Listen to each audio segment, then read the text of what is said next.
Oops.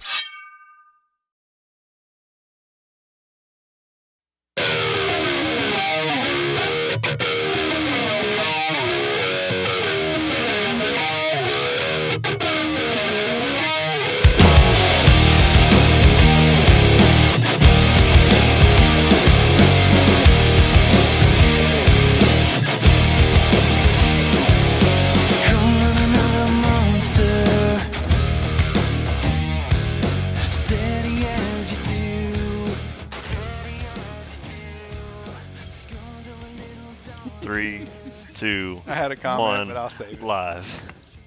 About my resting bitch face? No. I've just pissed him off enough times to know when he's pissed off. We need a signal in case. I can feel it at my house. Like, I don't even have to be in the room with him. I know. I'll give you a signal. It's physical. It's more than It's only going to be a single finger. Welcome to the Lift Heavy Run Long podcast, episode number 120 with Kevin Leathers. You can find us at www.liftheavyrunlong.com, on Twitter and Instagram at liftrunlong. Also, feel free to email me directly at the address wilson@liftheavyrunlong.com. Please subscribe to our YouTube channel and leave us a 5-star review on iTunes. If you're not a member of our Facebook group, you should be, because we want you to be there. Search for Lift Heavy Run Long Community and request to join right now. My name is Wilson Horrell. I am one of your hosts. I want to let you know that the Lift Heavy Run Long podcast is no longer censored, so you are on your own. I don't think we'll be too vulgar or hard on the ears. However, we are free to speak as we wish.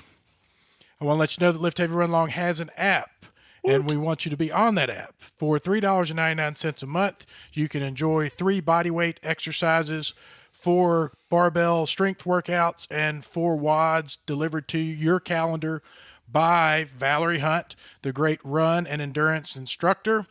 And for $9.99 a month, you can have access to all of the programs that Lift Heavy Run Long has to offer. The goal of Lift Heavy Run Long is to deliver fitness to as many people as possible, as inexpensively as possible. So if you know someone who does not have $3.99 a month and you think that fitness would benefit them in any way, please email me at wilson@liftheavyrunlong.com, and I am happy to add you or them to the app free of charge. I have sitting to my right the most beautiful woman in the world, the amazing Dr. Amanda Kimsey Horrell, jacked and tan. Hello. How are you? Did I'm you doing save pretty any good. lives today? No, I was off today. All right. She was resting up to save lives. I was gluing candy corn on a pumpkin. Same thing. A lot of candy corn. It's tedious. She loves a tedious project. So we do pumpkins like That explains your marriage, doesn't it? like Same thing, day in, day out. Don't touch that. Don't touch that. Don't touch that. Stop. So at work we had these non-punctured, non-cut pumpkin contest things, and so I'm not creative, so I went to Pinterest and found this Finding Nemo anonymity that you can. So you glue candy corn all over it, and it looks like one of those. And I'm just gonna put a bath toy Nemo on top, and that's his home. Nice. It's going to be pretty cool if I don't get up in the middle of the night and eat all the candy corn off of it. That's what I would do. Hey, congratulations on winning your bat at the Walking Tall 25K and 50K. I did. I won my stick. I made it. You earned that thing. You sure did. That was the hardest 50K I've ever ran. And as I crossed the finish line and Sean held out his arms to give me a hug, I started crying and told him that was the hardest race I'd ever ran. I did the exact same thing. And but I was excited. I made it before the time cut off. And thank you, Olaf and Charlie, for telling me to change my attitude and my thought process. Look at that. When did that happen? Last podcast. Yep, last podcast, both of them got on to me. Oh, so it wasn't during the run. It was. No, Okay. no. And then Olaf reached out to me and just congratulated me. And Oh, that's awesome. How thoughtful is that? Yeah. He's a good dude. He's Yep. a great I really dude, like yeah. that guy. Speaking of good dudes, well, I appreciate this good dude right here. He Mr. said some Leathers? Really, oh no, Vaughn. He Or said Vaughn. some really nice things. Well, I appreciate you too, Kevin. You're just saying that now. Kevin's You just a good blew. dude You just also. blew my head up. We're just going to skip Kevin. No, Vaughn also Yeah, just said see some what's very, some very nice things after the race because he had to see me 4 times during the race and dealing with my foot problem and all that. So That's awesome. That's what we do as a team. We have with us again Mr. Kevin Leathers, who's been a guest on our show before, but we can't get enough of him. And so he's going to talk with us a little bit about St. Jude and the St. Jude Marathon and the changing of the course, and a little bit about Can't Stop Endurance and his new podcast, which I'm super jacked to talk me about. too. Great. Yes. Looking forward to it. And next to Mr. Leathers, we have the Reverend What's up? Vaughn Rawls. I'm here. I'm excited to be here. In I'm the excited flesh. that Kevin's here. I'm excited to talk about St. Jude. All of it. I'm just overly excited. I worry about getting too excited sometimes because I'll vomit. You might pop a vein or something. Yeah. It just gets to be overwhelming. It's too much. Especially after all the candy corn. That's right. If I eat sugar, Yeah, it's over. candy corn is a. I'll start heaving. I really will. So I got to be careful. I bought a bowl. Excuse me. I bought a bowl of I bought a bag of candy corn, and had it at the house. And my little one, Murphy, realized I had it, and she wanted some of it. So I opened the bag and put it in a bowl. And we ate on it a little bit one night, and then I put it up in the cabinet. And so yesterday, when I got home from work, she goes, "Did you eat all the candy corn?" Again. No, it's up in the. I put it up, so I had to get it back out for her. How old is Murphy? 5. The way that you Adorably 5. Yeah, she said it like with disappointment. Oh But you no! eat She all knows. the- She's like, Dad probably ate the whole bag. We've been through this before, Dad. It's not all for you. Yes. And moving on around the horn, we have the big thirsty Brian Swanson, the best looking cameraman in the business. How are you? I'm well. How are you? I'm good. What's new? I feel much better after the Walking Tall 50K than you guys do because I didn't run it. Yeah, having not participated in it. It Having turns not out participated not at all. running helps. Well, your pre-race strategy is obviously good. Yeah. I mean, your intellect is in check. It's I camped out the night before. It started raining about midnight, and it rained all night long. And basically, it got so loud at some points I just never slept. And so when I went to get up that morning, I had already kind of halfway checked out that I wasn't going to do it. But then I was sleeping on a really thin air mattress, and my back was hurting pretty bad. So I was just like, it's not worth it. I'll just stay out there and support you guys and let you guys have a good day. And so live to fight another day. It was a long day, and that was a outstanding race. It was a very, very well run race. Yes, it was very well marked. Didn't run out of water at that race. Yes, no water. No, there wasn't any We problem had with so that. much The aid water. stations were good. The beginning was good. They did Their run out of announcements were good. fireball at the top of the fire tower That on doesn't the second surprise me. loop, or the second time up. From what I understand, that ran out pretty quickly. Yeah. That I would don't think they expected everybody to take them up on it. that would be a lot of fireball. I think they expected to take half the bottle home. You think And so? it was, Yeah, it was I really- empty I really- early. Yeah, and I mean, because it's funny, we've been joking about doing a rogue aid station at the top of the fire tower where we were handing out beer or whatever, and it turns out somebody actually did exactly that. I don't know how rogue it was. It may have been sanctioned, but It was a pretty rogue crew in that fire tower. yeah, so exactly. Well, So, Charlie was up there. pretty Yeah. fairly premeditated. Well, but I think anyways. that speaks for the type of people that you have that are like, here, just do this. Yeah. Just take this. What is it? just Oh, doesn't it doesn't matter. really make any difference. Somebody told me to do it, so I did it. Yeah, the there same was- way I signed up for this race. There was a post today in the Walking Tall group about what if we had moonshine next year at the top of the fire tower, and I made a joke. I was like, oh, now everybody wants to volunteer to be at the top of the fire tower. Yeah. It's like, oh, look, another runner. Here's a shot for you. I'm just going to take a sip so you don't drink alone.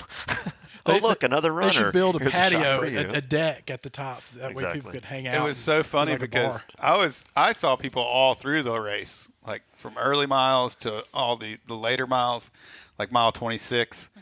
And it's so crazy because I've been there, but it's funny to see everybody in that spot where it's like Going through they those don't know different what they're zones. doing. Like they're like they don't even know, they don't know which way to go. They don't know what to eat. They don't know what to drink. They don't know what's in their bottle. They don't know. They're just like, what? Which way do I go? Well, and then I'm like, what can I put in your bottle? I don't know. What is it? What do you should got? I put in my bottle?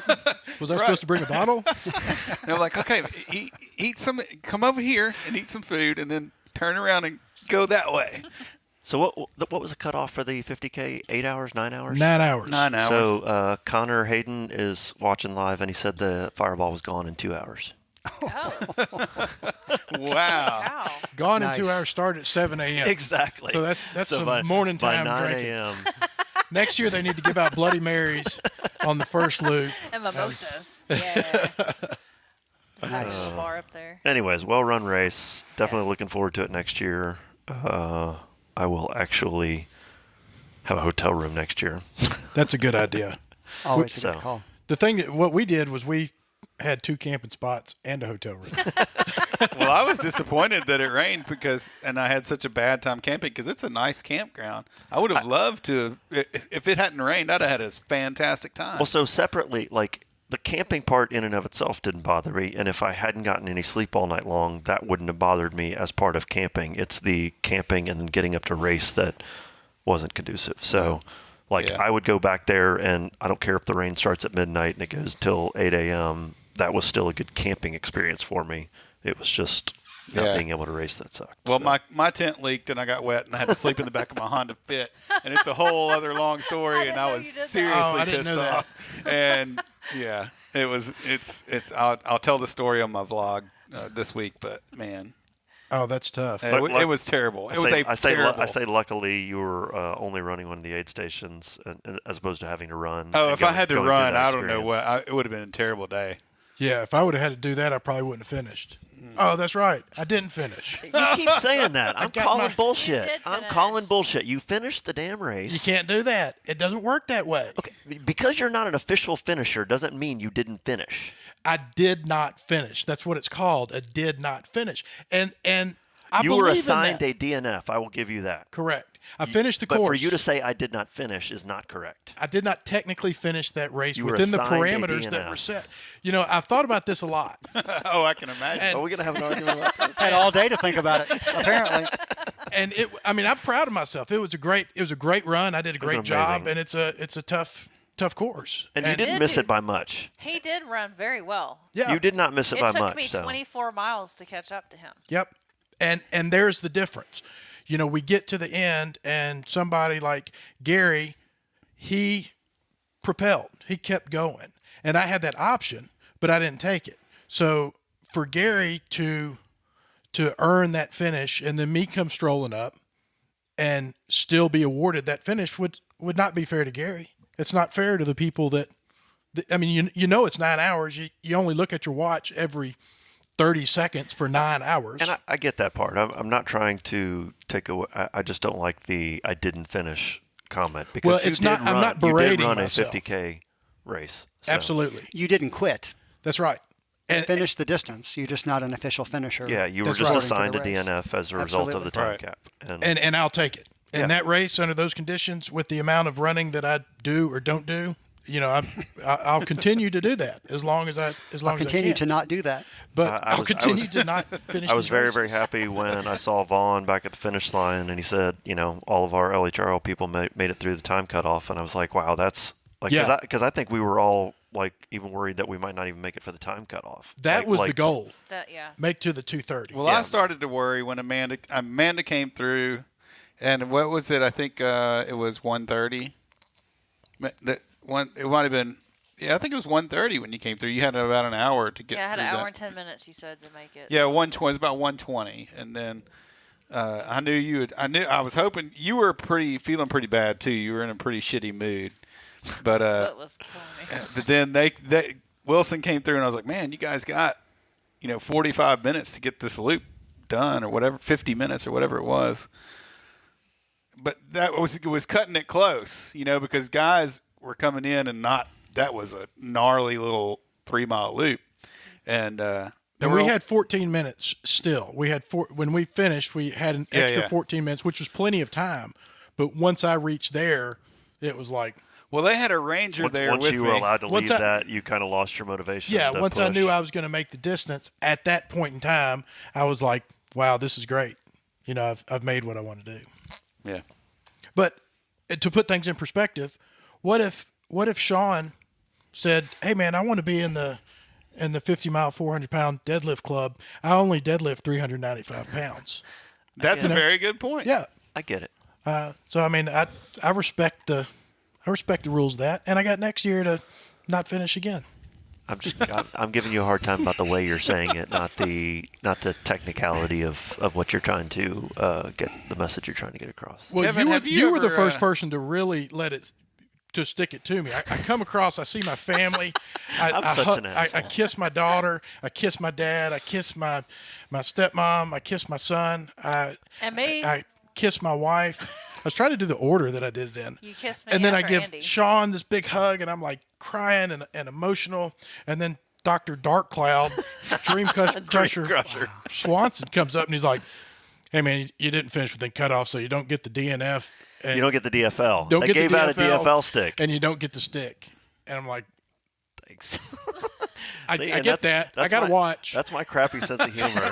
Like, that's me trying to be funny, and it just... And you're like, "What can I get you?" And I was like, "You can give me a hug." Quit telling me bad things. I'm going to read the news. Those people were killed in Pakistan. Yeah, that's my bad. Well, I know that we have reviews. Because you looked. Well, because because wrote he the left one one from last week for Charlie. He wrote Charlie's I review just took her last phone week. and wrote it. By the way, Kevin, if you'll hand your phone to Vaughn while you're here. I locked it up. Okay. Well, it all makes a little bit more. So the one that says "Awesome Sauce 1, 2, 3." Yep. That's me. That was Charlie, you mean? I mean, that was Charlie. This yeah. is from Charlie. Love this show! !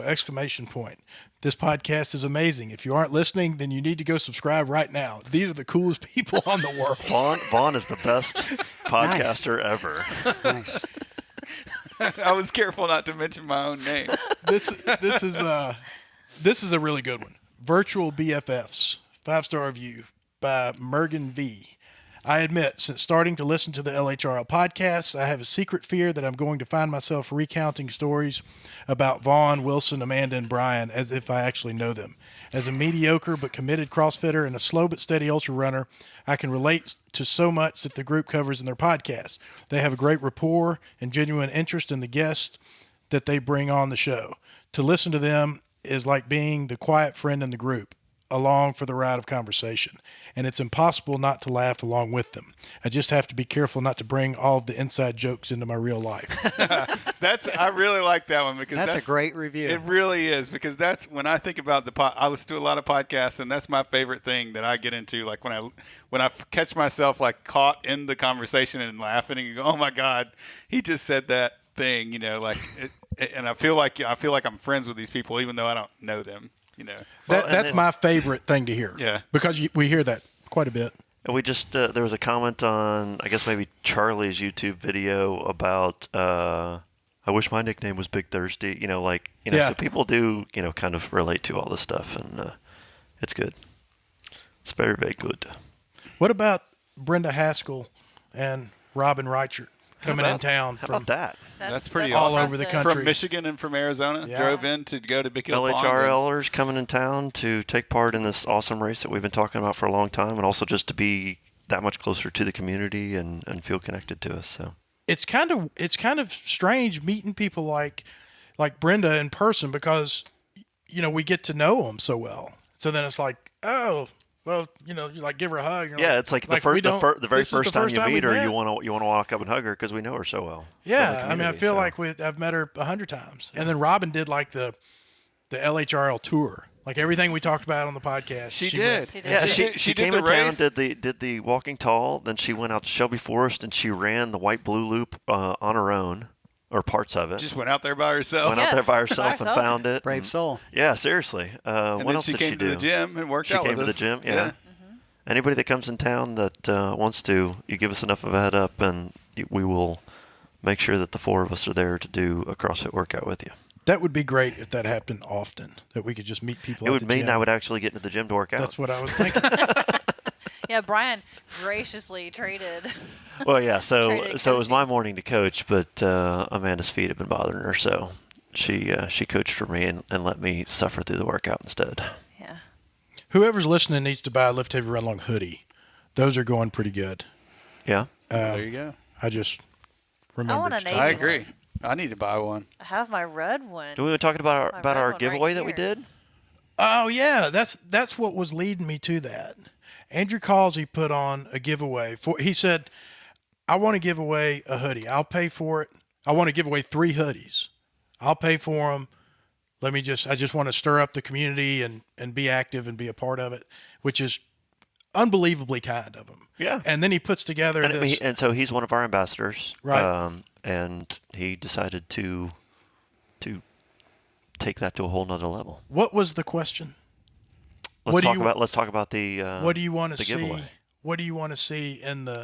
What do we said want to see go in the look store? He Yeah, was that was promoting the shop. So he And said, the go shop. look at the shop and see all the items and suggest some new items. Did you for look us to through put all those into the thing. comments? Yes. Some of them were. I mean, some Yes. people were intentionally funny, coming up with obscure things. But then there were a lot of requests that I think of things that aren't in the store that I was like, okay, we could do that. That might be a thing. He's a marketing genius. I'm actually looking to have some like weight vest patches or jacket patches or, in Crystal's case, kilt patches made up for LHRL that people can put on their weight vests and stuff like that. We'll sell those in the store when I get those made. Cool.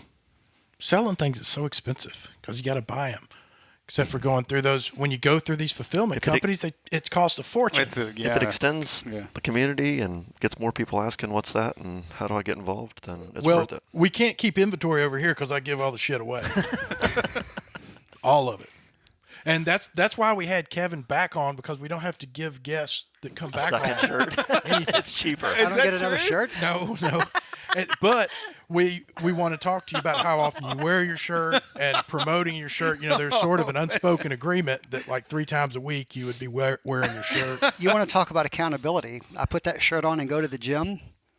Believe me, I'm working out hard that day. It works. Because it says lift heavy. You're like, yes. You don't want to misrepresent, right? In all seriousness, don't you kind of feel, and I mean, you're wearing a banner that says It's accountability. Yeah. That's a serious shirt with a serious slogan, and you better be working out in a serious manner. I remember very well I wearing agree it with that. for the first time, the first few times, and feeling, unworthy of wearing it. And when I would be running in it, I always felt like, as if Well, at least it's anybody's not really like paying at least attention. it's not like a jerk shirt that says like lift heavy, run fast. Like, making you feel bad about not being a fast runner. What about that? What about Kevin, do you know that story? I do. Okay. I started to introduce this as the Lift Heavy Run Fast podcast by Rogue, and Sponsored by Rogue. sponsored by Rogue, and I decided not to. I think the whole thing is funny. I think that the feedback, the response from the LHRL community was a riot. It was hilarious. And a great thing. We had a big time. Yeah, well, and that's how awesome our community feels about this brand and this They community. totally jumped on Rogue. Oh, it was nuts. in a big way, and I couldn't. It was so funny. I'm just sitting in my computer, I was sitting at my kitchen counter, just laughing. I was almost in tears, going, "Oh my God, these people!" That's why we love them. That's why we love our community. So great. Kevin Leathers, did you have something else you'd like to say? I'm I sorry. was going to put no, it's okay. He was talking about wearing his shirt. I know that he's run a 100-mile race. I'm just curious if you don't mind me putting you on the spot. What is your deadlift, Max? No clue. Okay, fair enough. No, and No that's, idea. that's an okay answer. I was just trying to figure out if we needed to get like a shirt made up for you. It said, 400 pounds, 100 miles, or whatever. No, let's wait on that. But he can use the term hundo, Hundo. which That's is right. something that He not sure can. everybody can do. Had Do you you ever run call it- it a hundo? Do you ever say I ran a hundo? Never. Never. He's got way more class than I do. That's why he's Kevin Leathers and I'm the If I had my Reverend. flannel shirt on with the sleeves cut off and my trucker hat, I might call it a Hyundai. right. How many hundreds have you ran? Just one. And what was that? Leadville. Oh, wow. Like just Leadville. Just That's the Leadville. only 100 that he's ever done. impressive. When was that? Oh, gosh. 2012? 2012. And you're also going to have to forgive me. I've done a lot of drugs in my life. My memory is terrible. So everything that we talk about, we might have talked about the last podcast, We did. but it's all new to me. Yeah, sure. So we're going to go back. And I to had this that. exact same experience you had. I finished, barely missed the cutoff. Oh, really? Yep.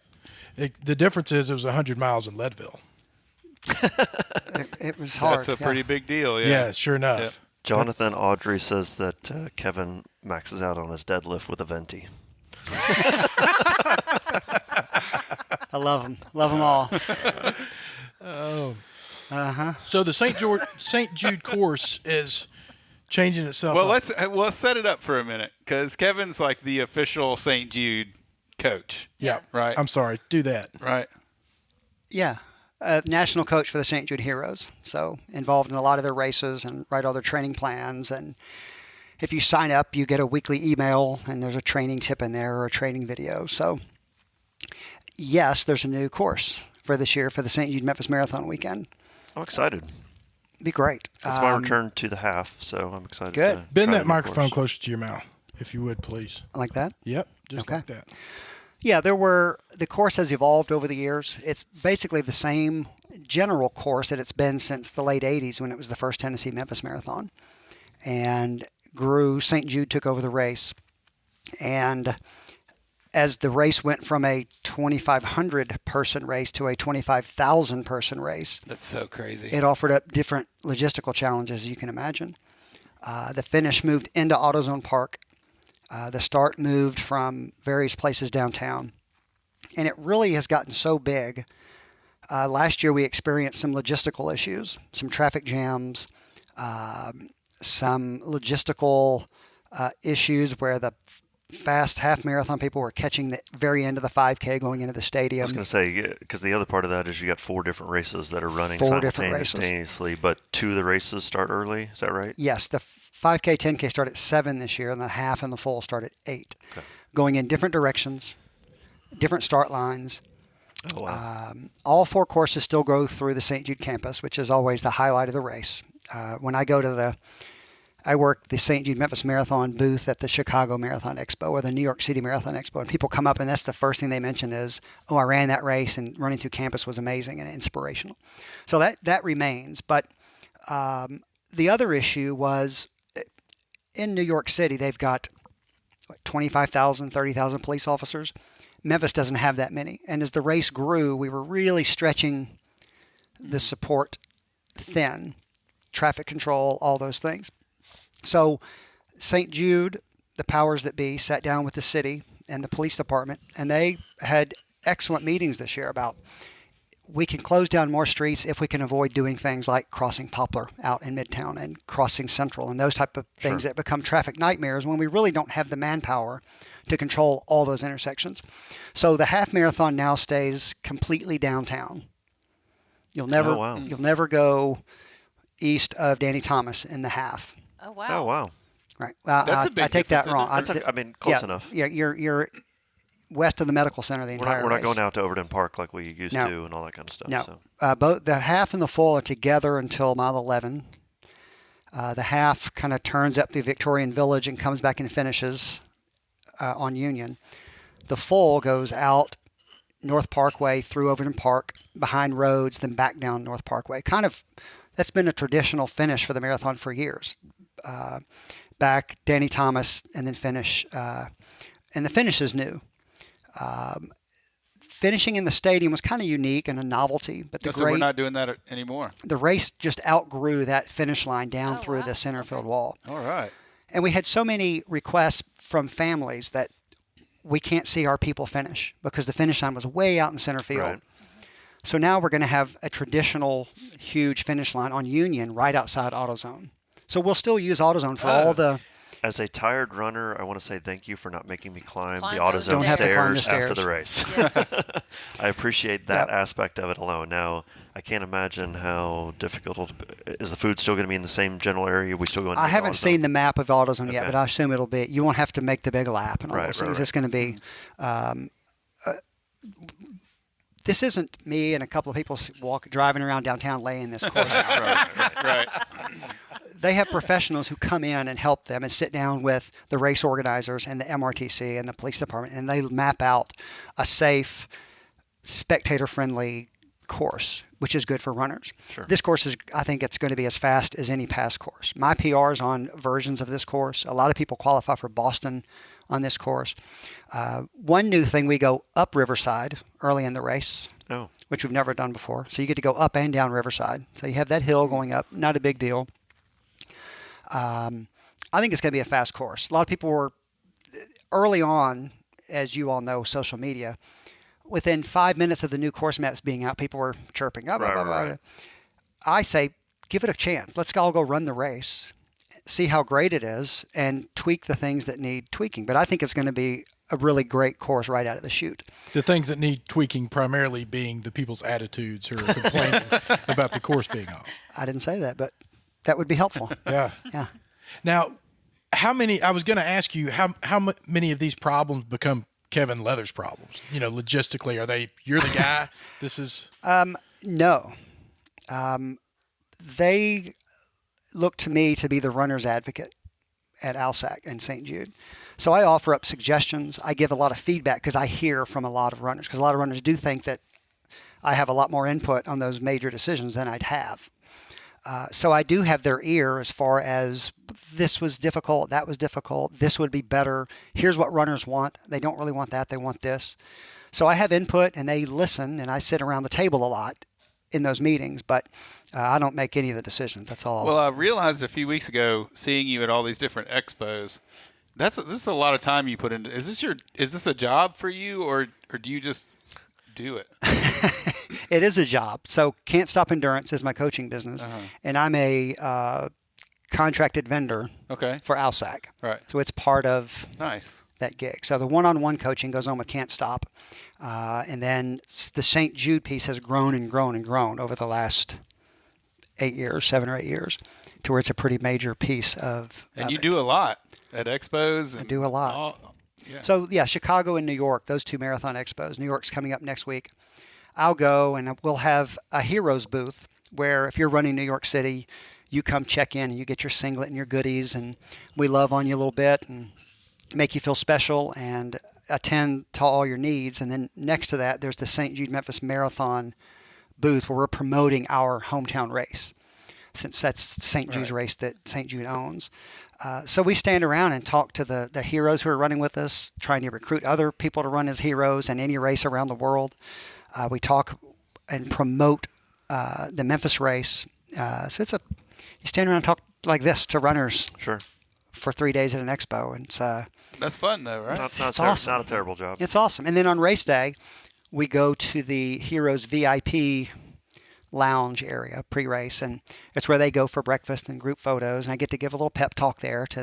In Chicago, we had 400 heroes, so you can imagine the energy, right, from these people, and they're sharing their stories, and you get to give everybody a high five and walk them up to the corral, and then stand on the sideline and just cheer them on, and pay that forward, which you see that on the trail coming and going. You get to tell everybody, good job, you look good. And it's just, I come home from those weekends inspired and humbled and excited and energized and ready for the next one and ready to get my own training geared up because I want to go back out there and do it myself. So it's a great gig. Well, you do a really good job of being at races for people. Like I see you at pretty much every race I run. I always see you on the side. You're either there as a coach or you're there as a runner. Well, I like being a part of the thing. When I've been injured or I had health issues and I wasn't racing, I still wanted to be out there. I think some people they hide from it. I don't want to see it. I don't want to feel it. I'm not out there. If I can't do it, I'm the opposite. I want to be out there. I want to be high-fiving people and seeing it and because I've been doing this thing since I was 14. Right? It's part of what I do. I can't turn it off. So being out there, seeing people I know somewhat, a little bit, or people I've known for 30 years, or the athletes I coach, I want to be there and make that connection and pass that on. So yeah, I try to get out and be there, be visible.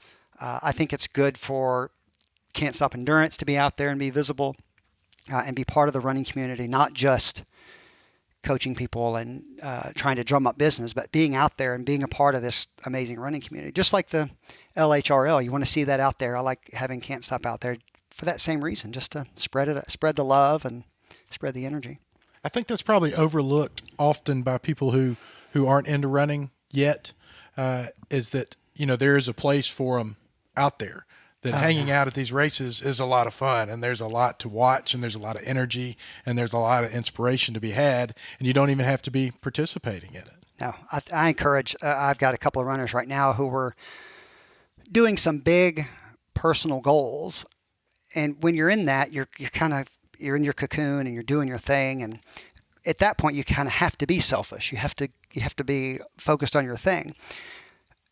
And I encourage them when that's done, okay, now just go hang out. Go show up to a road race series 5-miler. Go out to the ultra and stand on the tower or hand out water or work a water stop and see it from the other side. And they always come back and go, oh, man, I need to do more of that.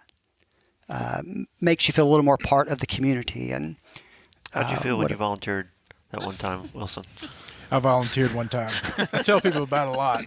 It was it really was a great experience, but I talk about it as if it's something I do regularly. And I spend a lot of time running races and very little time giving back to the community in that sense. That's most of us, though.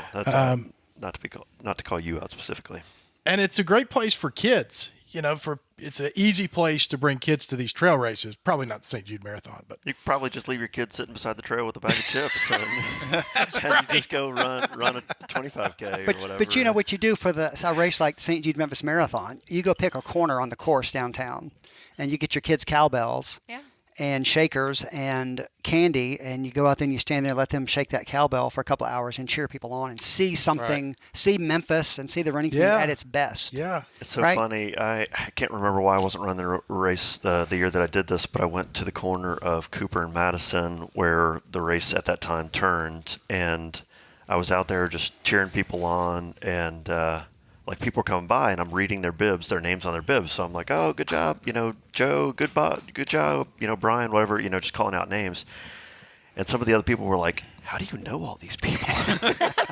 I'm like, their names are on their bibs. And they're like, I was like, the names are on their bibs. I can tell you as a runner how awesome it is to hear somebody call out your name and clapping for you. It totally works. And you can see them brighten up, because somebody called out their name. And by the time I left, the race wasn't over, but everybody around me was calling out names of the people that were coming absolutely. by. So I never figured it out. It was a big deal.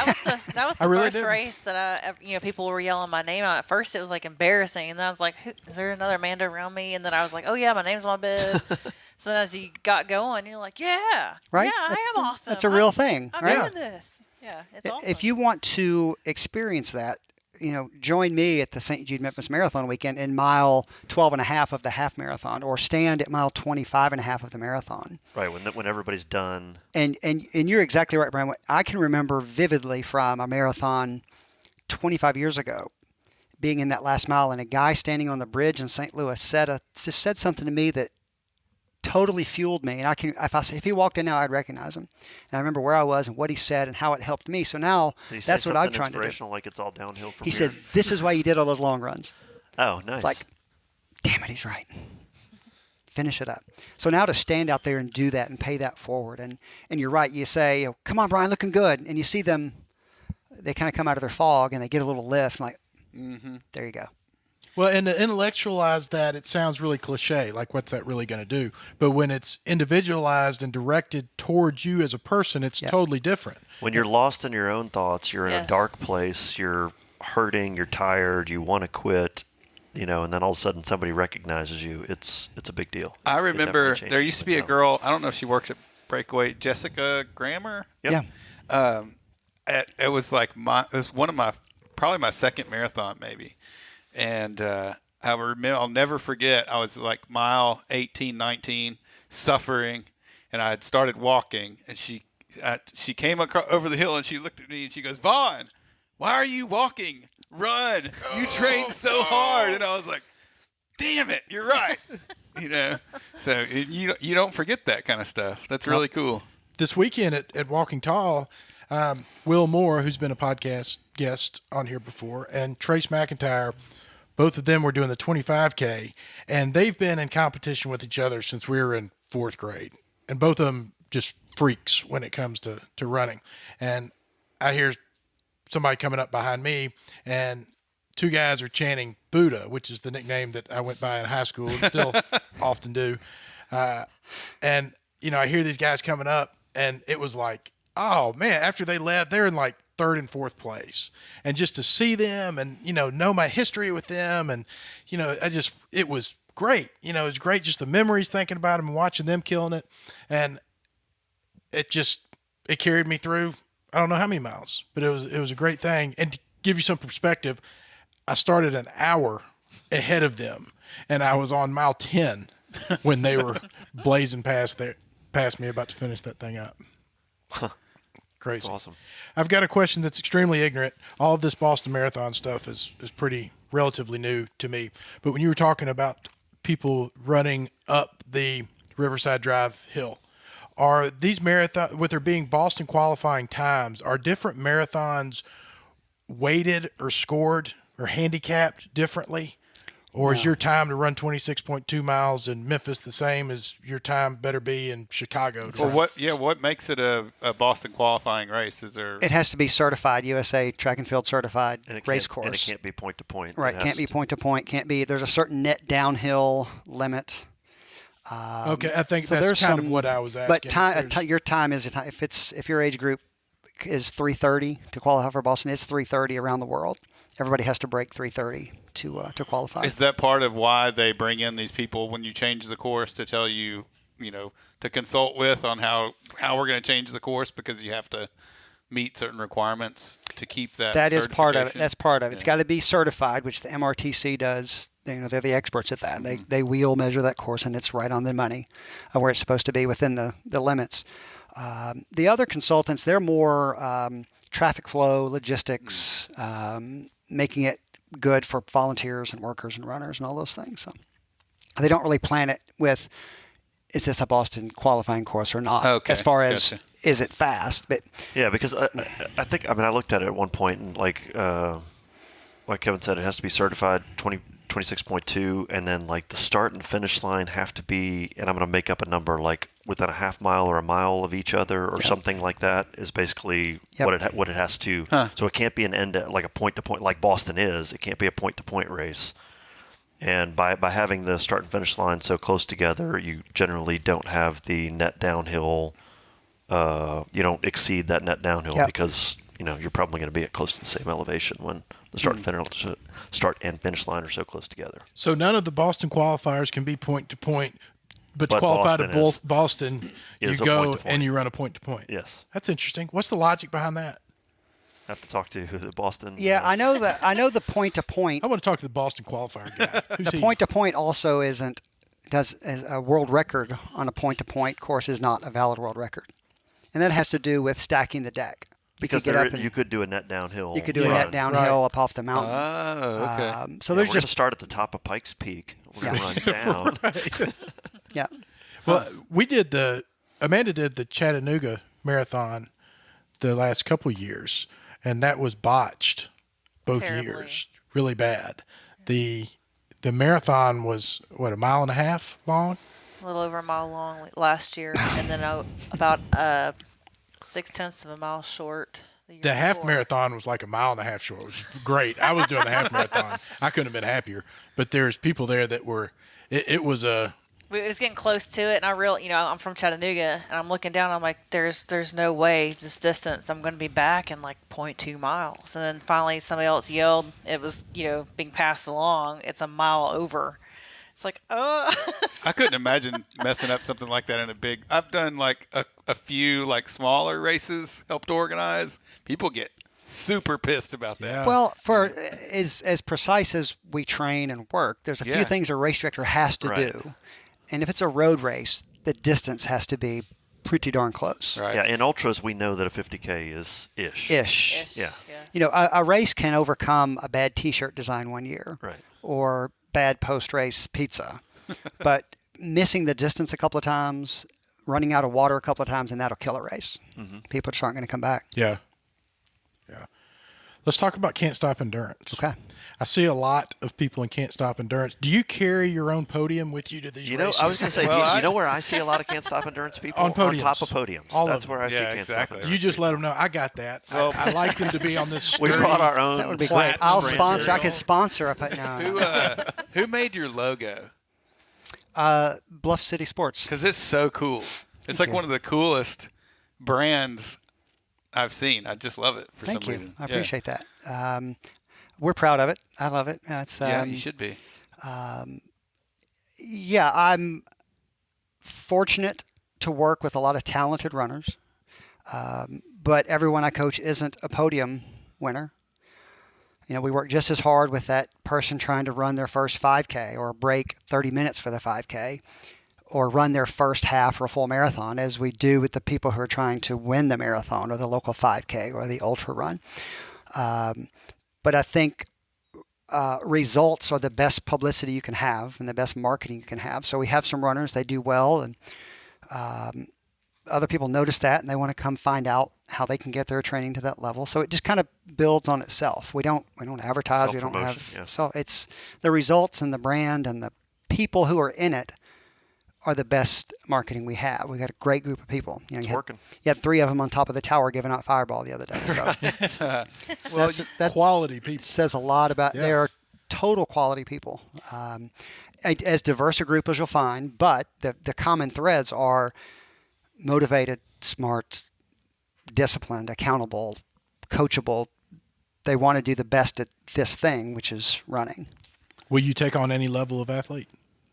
Yeah, I'm not going to ask you to be my coach if that's what oh you're yeah. Wow, you could have warned me that was coming.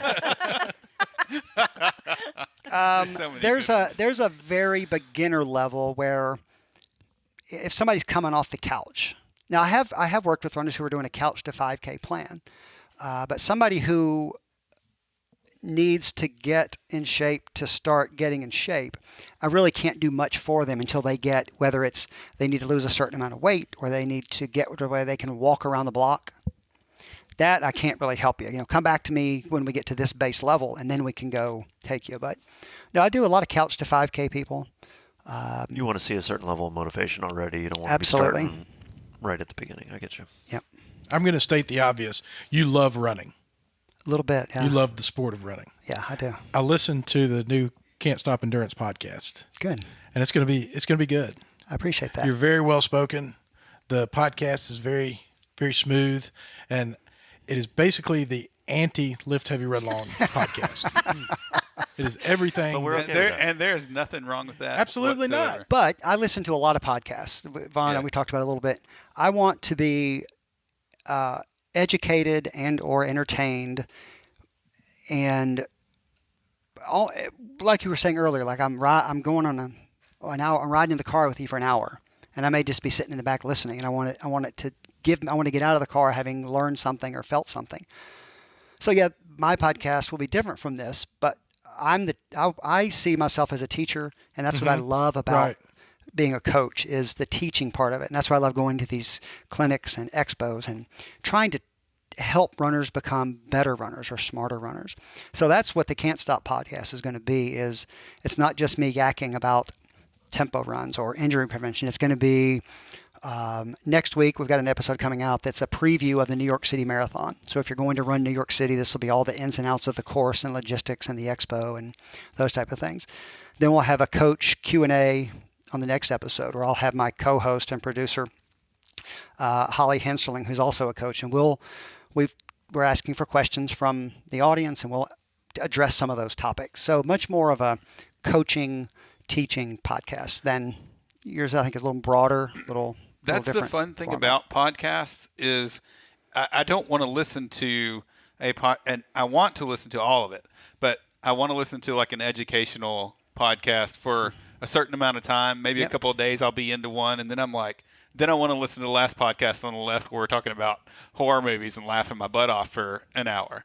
I go back and forth Yeah, between I do those too. things. And you'll learn you'll learn different things from all of them. Yep. So that's what's cool about it. It's like watching TV. It's the beauty of it is there are no parameters, and you can change that anytime you want. I mean, you can be whatever kind of podcast you want from episode to episode, because none of us are professionally doing this. Wait, what? Some people are. Very few people are. Swanson gets paid a little bit more than the rest, but but I think that you're good at that. You're a good teacher. You're a good coach.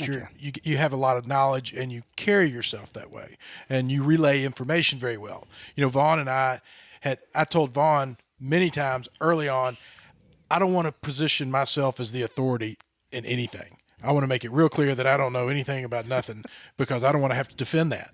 Because the truth is, I don't know anything about nothing. And I think we've done a pretty good job of staying away from that. Proving that we know nothing. Right. It didn't take much effort. It just kind of came naturally. But I think it's, I think it's cool to watch podcasts develop based on, the direction they should go. Yeah, I think one thing I'm excited about is that learning and teaching, but I'm the student just as much. So one thing we're going to do is have other coaches on from locally and around the country, or because I want to pick a topic and let's dig into it and see, here's how we do it. How do you do it? See what the different mentalities are. Absolutely, because they're all typically methodology. the same under the surface, but we call them different things. There's a different approach. So lots of learning and discussing, and so I'm really excited about it. We've got some good episodes lined up. So thank you for mentioning it. Well, I think that the inclusivity of it all, having the other coaches on there, I think that's a nice touch to it. I heard what you said, that you like to learn, and the best way to learn is to learn from the other people who are top in their field. Yeah, I think I'm pretty good at a few things that I do, but I don't know. I love talking to people who are experts in their field and what they do and what I can learn and how we can plug that into what we're doing. There's a lot of great coaches around, and we can learn from a lot of them. A lot of them are, I've asked a couple, and they're like, absolutely, that'll be awesome. That'll be fun. Let's dig into this topic. And then there's some who will be, that's cool. Not going to hurt my feelings at all. Right. Some people just aren't comfortable behind They the aren't. microphone. We've had a couple of people just be like, man, that's just not my thing. Sure. I don't want to talk on a microphone. Yep. Well, and you'll Can't never get be us to short shut of up, do what? Can't get us to shut up. That's right. Can't get the microphone over our face. You'll never be short of guests because you have how many athletes you train? A lot. Yeah. So you could just revolve them around every week. Some would be highly interesting. Yeah. Some would be highly offensive. Okay. And some would be, Well, I had a question because earlier you mentioned about making them. Some of them have these goals where they have to focus on this thing, and you had to make them. Hey, look, just go to a race. Mm-hmm. Well, what are some of those goals? What are some of the big goals that your athletes have? Specifically? Yeah. Oh, yeah, gosh. Like, is it a certain marathon time? Is it like a? Oh, okay. In general. Yeah. We've got runners. Going to New York City Marathon next week who are just looking to PR. Okay. I've got a handful of runners looking to qualify for Boston at St. Jude in December. I have a handful of runners who are looking to run their first marathon at St. Jude in December. So it kind of runs the gamut. I've got a runner this weekend running for his first 100 at Javelina out in Arizona. Nice. So he's trying to get his first buckle. A runner's already planning for Leadville next August. Right, that lottery opens up soon, and they're already getting their things lined up to sign up for that. And then everything in between, a 5K PR, a 10K PR, and I'm a old school coach where we don't get marathon PR by racing more marathons. So trying to teach people that. So a lot of the goals are intermediate. Okay, you want a PR next November, great.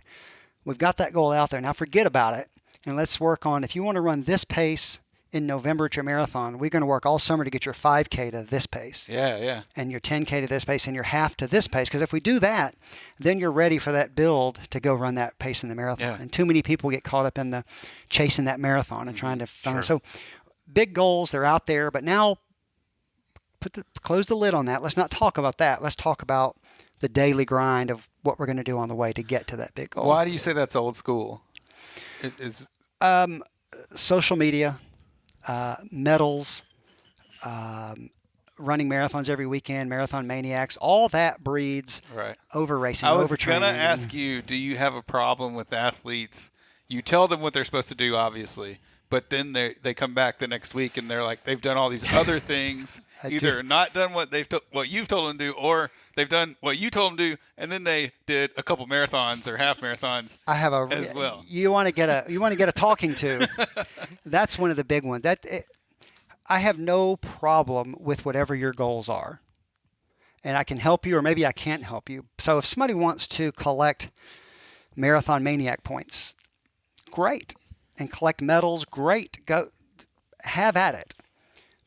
But if you're going for that, quit talking about wanting to qualify for Boston, and quit talking about wanting to PR your 5K, because that's not what you want to do. So that's pretty much your stance with them is you say, look, I'm your coach. I'm going to tell you what to do, and that's what you're going to do. If you don't want to do that, that's okay. Based on your goal. Right. Right. I've had to tell people, you keep talking about this, but you keep behaving like this. So let's just shut up about this until you're ready to quit this. Right? Here's the plan to reach this goal, but you keep messing over here. So we're not going to talk about that anymore until we change that. Right. Or you got to go find a different coach or coach yourself or whatever you want to do. Are you pretty assertive in that area? Very. Are you? You ever I'm had sure to it's a fire waste athletes? of time. I have had to fire athletes. Yeah. But for reasons like that, or Yeah, just wanting to do their own thing. Wild card, over racing, secret racing, Like a- not like an listening. addict. Just yeah, Right. it really Race in the is. closet. Mainlining Yeah, races. and it's not as harsh as it sounds, but it gets to a get it. point where it's not a good fit. just quit paying me. Right? You're not Yeah. getting any value out of what I'm giving you. So, high five. I'll see you at the next race. No hard feelings. Have you ever had to physically attack someone or been physically attacked? A client? Yes. No. Yeah. Or just anyone in general. We can talk about that. We can go all There the way was back. that one night. Drank too much. That one time. Well, you're a super chill guy. I think I already know the answer to this, but do you carry any anxiety when you're at these races for the? Yeah, it comes in different flavors, and I often describe it. It's like putting your kids on the school bus in the morning, and the bus pulls off, and you got to sit there and wait because there's nothing. You've done all you can do, right? It's not like watching a basketball game where you can scream at them to Hayes in the barn. haze in the barn, and they're off, and you're like, God, I hope they're not going out too fast. Oh my God, I hope they're hydrating. So in person, it's like that. You see them and you go off. Now, this weekend, I've got this runner doing an ultra out in Arizona. I won't be there. I'll be trying to track him on a sketchy app or website. That's a little anxious. And you go to sleep on Saturday night and they're at mile 50. You sleep and you wake up the next morning and they're still out there and you grab the phone or you wake up at 3 a.m. to see, are they still going? Are they still moving? So, yeah, it's you want nothing more than for it to go perfectly for them. And when it doesn't, it's like, because I've had personally as an athlete every version of every race you can have, and you want them to have the one on the good end of the spectrum. So it's pretty anxious. The longer the race, the farther away the race, it's just that much more because the margin for error is so much greater. So, Do you often believe that? Do you often feel like you know what the result is going to be before it happens and have people come back and you know they're going to be like super disappointed and all upset with themselves, but you know why they didn't perform? absolutely. And I say it all the time. We typically get what we deserve in a race, for better or worse.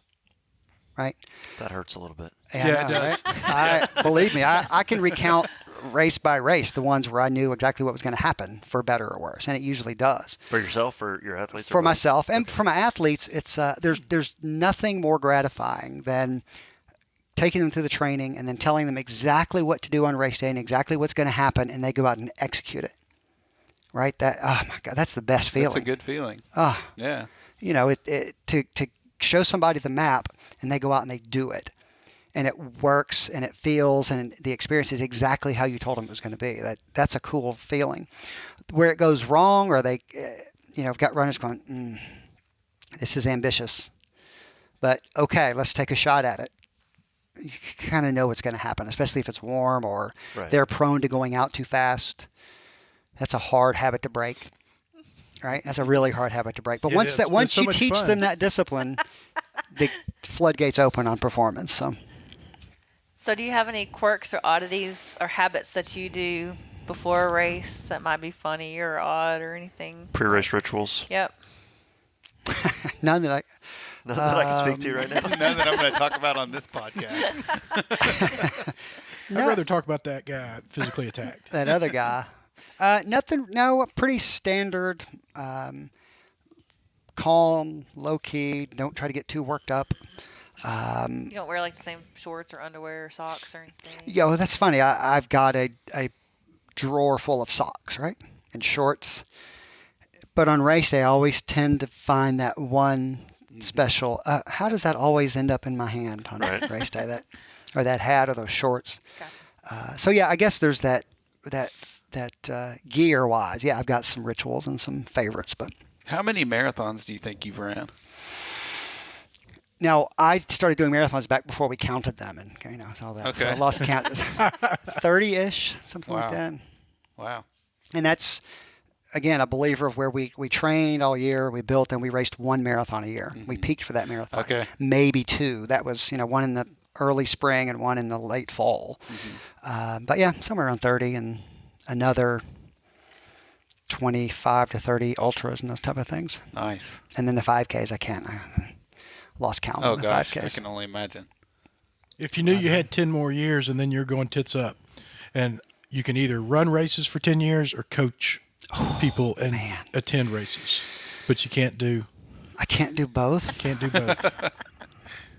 Now, once you answer this, we got to kill you in 10 years. That's a great question. And we've talked about this. The quality of your questions is in direct proportion to the quality of your show. I appreciate that very much. Getting a compliment from Kevin is really It something. really is, yeah. That's a really tough question because they're both so, one is so personal and the test of self and what I've been driven by since I started when I was 14 or 15 at Germantown High School, right? And the other is a test of self, but it's and along with somebody else's test of self and giving that to someone else. So, okay, if I had 10 years left, man, I guess I'd like to spend the last 10 years creating better runners and helping them, because that's a really cool thing. So if I had to choose, I'd stand out there and coach people and pay it forward a little bit. I've had my run, I had my glory, and got all my medals and all those things. But I don't want to have to quit. So We won't hold you to it. okay, good. He's marking down. He's putting a calendar I see him. reminder in 10 years right now on his laptop. 9 years, 364 days, kill Kevin. Man, I better get busy. Where can we find you?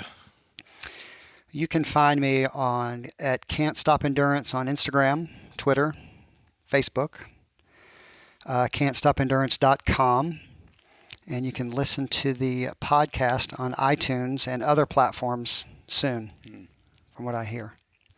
And you can find your athletes on any podium around the All over the place, Memphis right? area. They're killing it. It's awesome. Great people to work with. Yeah. Well, I'm excited. I'm excited about your podcast. I'll be listening to that, and I'm excited about you coming out here. Thank you. It's my pleasure. We've had some great commentary on the live feed from Kevin's athletes along the way, so everybody needs to go read some of that stuff along the way. Yeah. I can't wait. And I'll be writing training plans this weekend, so that's good. Somebody's going to pay. That's hilarious. But that's what's cool, right? Right. I'm their coach. They're my athlete.